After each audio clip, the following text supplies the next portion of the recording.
2020 highlighted, I think, for all of us, the things that need to be fixed. It brought to the surface what needs to be cleansed and taken out. Good day, everyone. My name is Hannah, and I am loving, living, and inspiring through classical music, shared experiences, and lessons learned. Today's video is 7 things that I have learned from the year of 2020.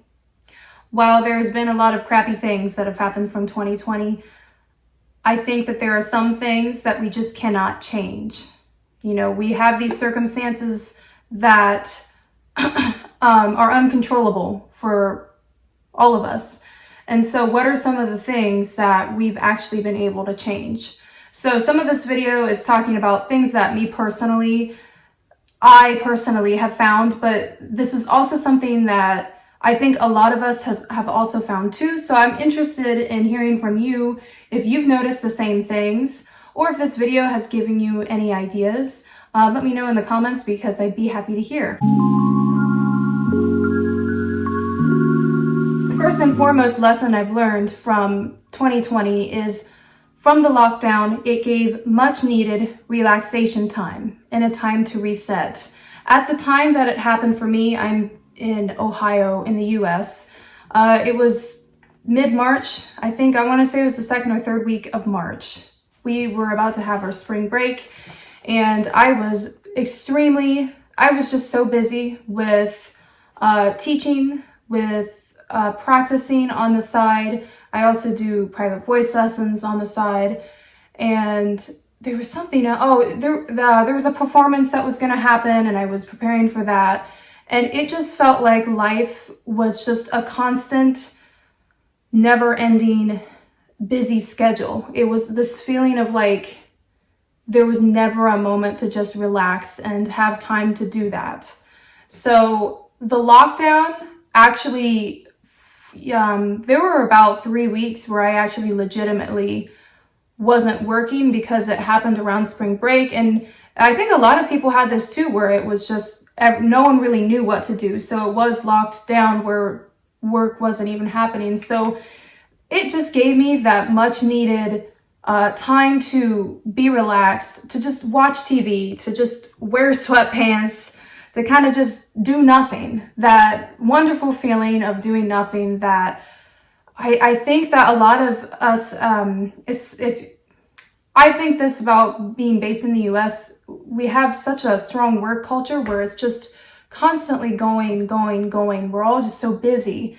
And I think we don't value enough the art of just doing nothing. So the lockdown really gave me that chance to do that. And it also taught me that it's important to have time to just not work on something. Just have some time to reset and to be comfortable, and it's okay to be lazy for a couple days.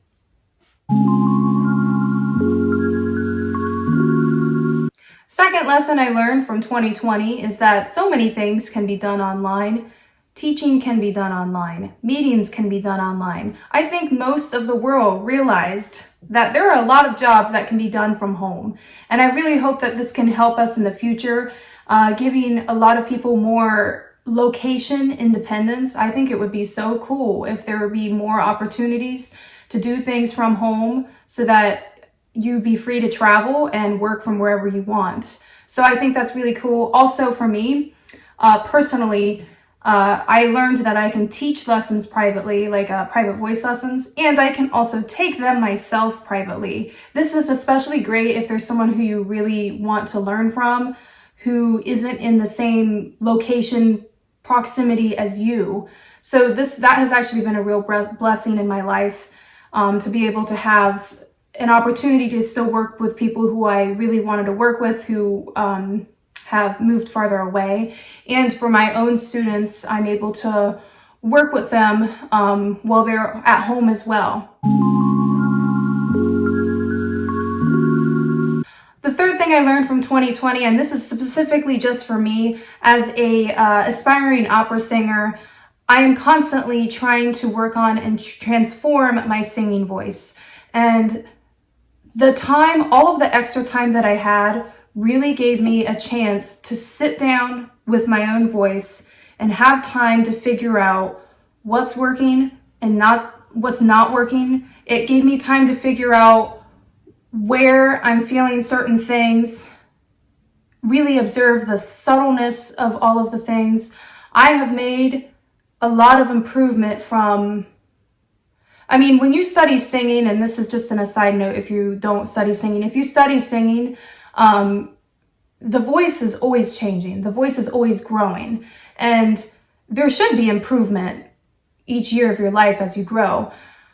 Because also you're aging, and when you age, the voice starts to change as well. So something that I've noticed though is that because I've been able to self-reflect, self-analyze, and self-observe, I've had the time to do that. I've realized I've made so much improvement because I was able to really take ownership of it and really also just make sure I really know what I'm doing. If I'm talking about the breathing system, I need to know where everything is, like where is the diaphragm? What does it look like? All the aspects of singing. It's just given me that time to really improve. And I'm super grateful for this because honestly, if this didn't happen, if I didn't have all this extra time, I don't know if I would have found the same things as in my voice if I was busy, because I would have just constantly been pushing. I found a whole new area of my voice that doesn't require so much effort and pressure. I found a whole nother spot that's more natural. So I'm super grateful for that.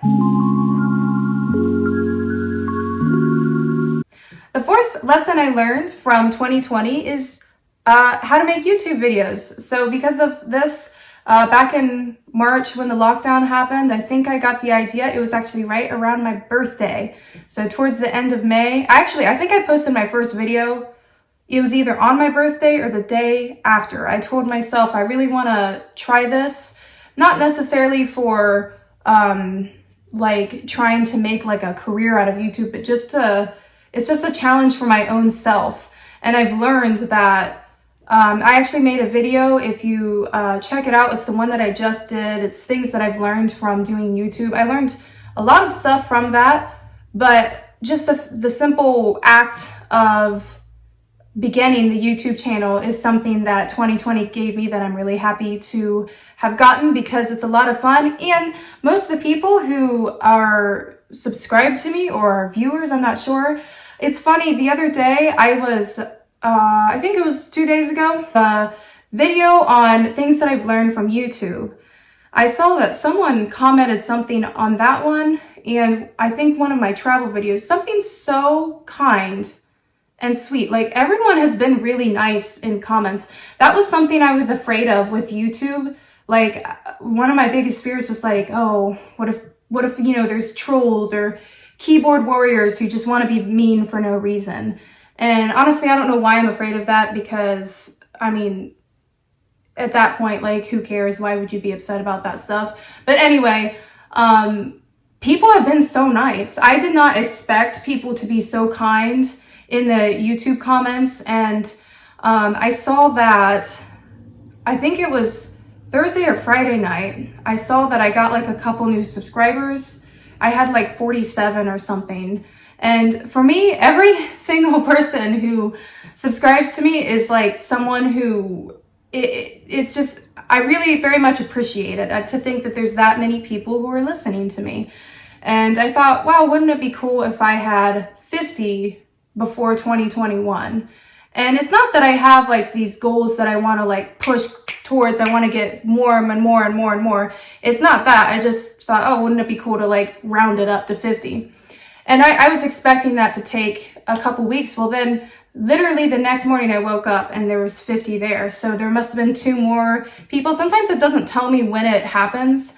And you can't always see who it is. I think it's because it's the privacy settings. I think I'm the same way. I have mine as like private if I were to join someone else's.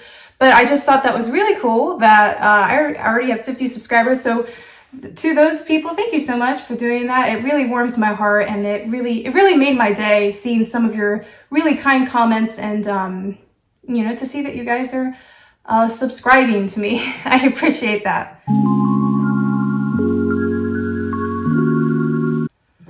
The fifth thing I've learned for the year of 2020 is 2020 highlighted, I think, for all of us, the things that need to be fixed. It brought to the surface what needs to be cleansed and taken out. I think we've seen this from a world standpoint. Just from, if you look at the news and the media and all that stuff, there's so many issues that we have that need to be fixed. I'm not talking about that. I'm talking, for me, I'm going to highlight personally a couple things that I've noticed. One thing 2020 has really highlighted for me is my habits, my bad habits. I thought that the bad habits that I had were because I didn't have time, and that if I only had more time, those habits would be gone.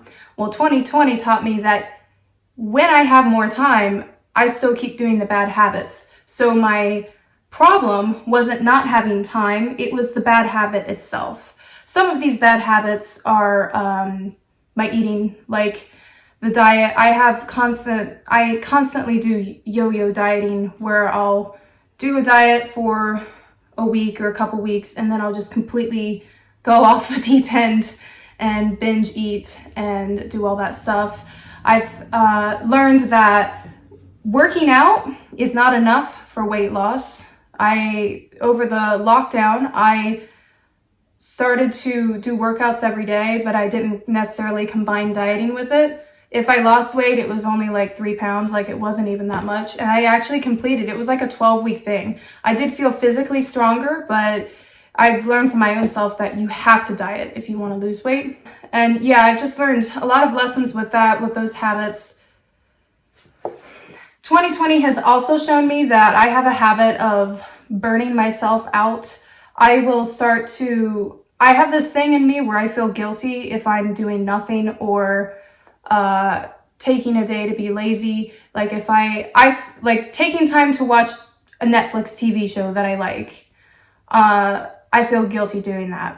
When I'm doing it, I feel like I should be spending this time to do something else.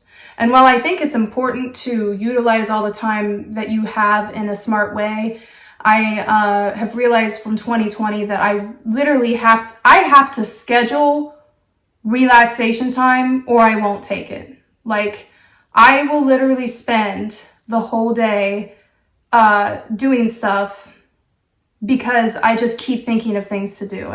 And I need to actually schedule that. Which brings me to the sixth thing I've learned from 2020. I've learned that I have to have some sort of routine.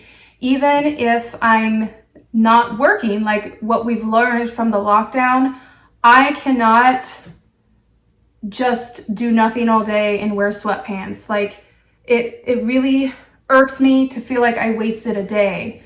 Even if I'm not productive, at least, well, cleaning is productive, but like even at least doing some chores around the house, like doing something. So I've learned that I really have to keep some sort of a routine in order to feel like I am being the best that I can be. So I do things like I have to meditate every morning. I will not do anything else until I meditate. I actually just recently I got a thing called the 5-minute journal. It's on a website called Intelligent Change. And that journal, you write down 3 things that you're grateful for, 3 things you want to accomplish in the morning. And then in the evening, you go back to that and you revisit 3 things that you're proud of doing, or I can't remember how it's phrased. And then what's one thing you want to fix. That's really helped me have control over my day and to plan it. And like I said, with scheduling the relaxing time, like I hate making lists.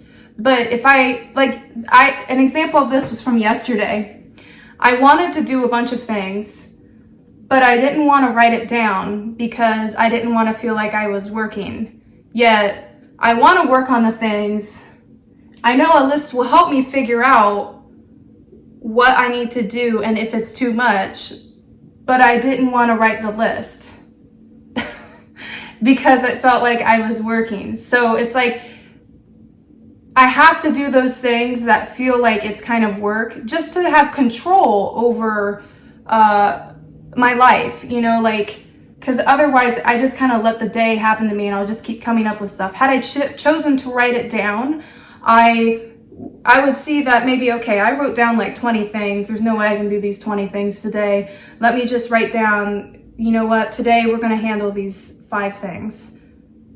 Had I done that, it would have made it easier, and then I would have felt more ease in relaxing at the end of the day, in knowing that I did everything I could within reason. So 2020 has taught me that no matter what, even if I'm not working or things are slowing down, that I still need to keep a routine to feel like I have control over my life. And the 7th thing that 2020, this isn't necessarily a lesson learned, that 2020 has given me is some really good shopping. Now, I don't want to kick someone while they're down. I feel really bad for the businesses who have been going out of business due to this, and my sympathies go out to them. But I will say I'm still supporting them by buying their stuff, because they're summer going into fall, there were some of really, really good deals on everything, like clothes and shoes. I have gotten so many shoes this year, really nice quality shoes for a very good price. I've also gotten some dresses that I appreciate having, some especially for performing, like actual gowns. I got them for like in the $20 range, and I think it was just because, and this is sad, but I guess, you know, a lot of them weren't sold because of the timing of, you know, like when things like prom happen and, you know, big events, they just weren't able to be sold, and so they are marked down. So those are the 7 things that I've learned from 2020. Do you agree with me? Do you have anything that you specifically have learned? Sometimes I get in my own little bubble and I don't necessarily think about, you know, what other people maybe perhaps in a different profession or maybe a different location have experienced. So I'm interested in hearing, what are some things that you have learned from this year that are actually a positive or have helped you improve or grow?